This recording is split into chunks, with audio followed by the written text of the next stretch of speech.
สวัสดีค่ะใครๆก็เข้าครัววันนี้พบกับเล็กนะคะสำหรับวันนี้ค่ะเล็กจะทำเมนูทานเล่นนะคะเป็นเมนูตำข้าวโพดกุ้งสดค่ะส่วนผสมมีอะไรบ้างเดี๋ยวเราไปติดตามชมกันเลยค่ะเรามาดูส่วนผสมของเมนูตำข้าวโพดกุ้งสดกันนะคะเริ่มด้วยข้าวโพดหวานค่ะอันนี้เป็นข้าวโพดหวาน2 สีนะคะจากโครงการหลวงซึ่งก็ต้มแล้วนะคะต่อมาคือกุ้งขาวค่ะอันนี้เล็กเลือกใช้กุ้งขาวไซส์ขนาดกลางนะคะตัดหัวแล้วก็ปอกเปลือกออกค่ะตรงนี้เล็กจะเหลือส่วนหางไว้นะคะแล้วก็เดี๋ยวจะนำไปลวกค่ะ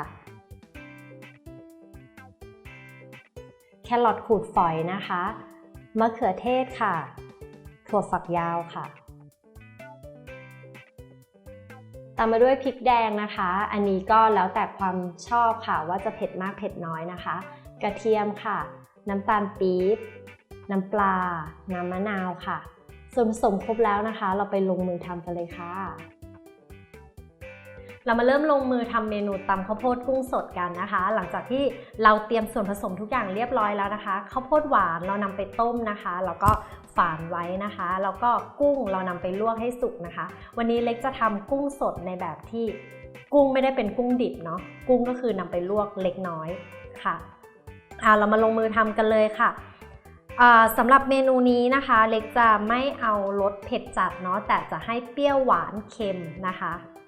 เป็นรสนี้จะทำออกรสเปรี้ยวหวานก็เริ่มจากการโขลกพริกกับกระเทียมนะคะ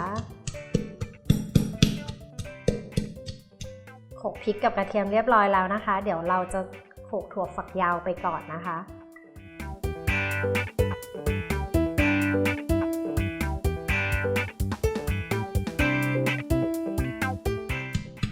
ก็ไม่ต้องให้แหลกมากเนาะไม่ได้ตำถั่ว นี้พอให้มันมีแบบมีขลุกขลิกมีสีอื่นเข้ามาบ้างอะไรอย่างเงี้ยค่ะทีนี้เราจะเริ่มปรุงนะคะเล็กจะเริ่มจากใส่น้ำตาลปี๊บลงไปก่อน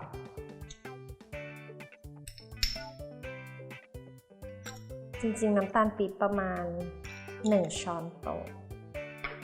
จริงๆข้าวโพดก็หวานแล้วนะคะคุณผู้ชมก็ลดอัตราส่วนได้นี่เล็กใส่น้ำมะนาวประมาณ2 ลูกค่ะน้ำปลาอัตราส่วนก็สามารถเข้าไปดูได้นะคะที่ foodtravel.tv ค่ะอันนี้เราก็จะคนให้น้ำตาลปี๊บละลายนะคะ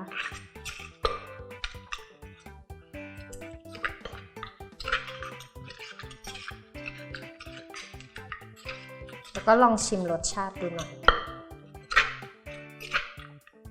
หลังจากที่น้ำตาลละลายแล้วนะคะเราก็จะมาใส่มะเขือเทศกันค่ะ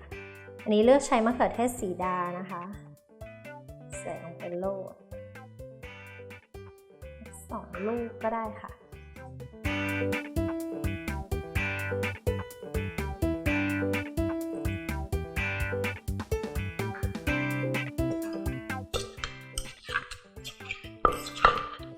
จากนั้นเราก็จะใส่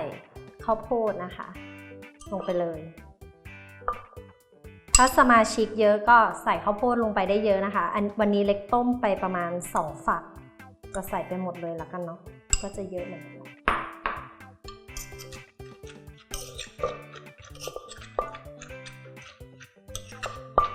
โอเคหลังจากทุกอย่างเข้ากันดีแล้วนะคะเราก็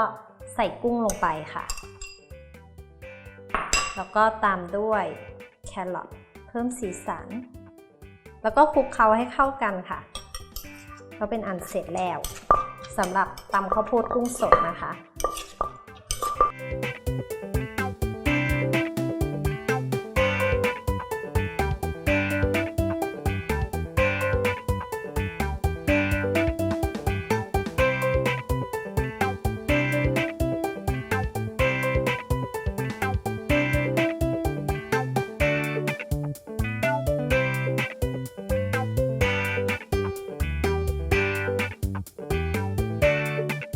พร้อมเสิร์ฟแล้วค่ะสำหรับเมนูตำข้าวโพดกุ้งสดนะคะคุณผู้ชมสามารถที่จะเรียกเพื่อนมาล้อมวงทานกันได้เลยค่ะสำหรับอัตราส่วนวิธีการทำนะคะเข้าไปดูได้ที่ foodtravel.tv ค่ะวันนี้เลิกลาไปแล้วนะคะสวัสดีค่ะ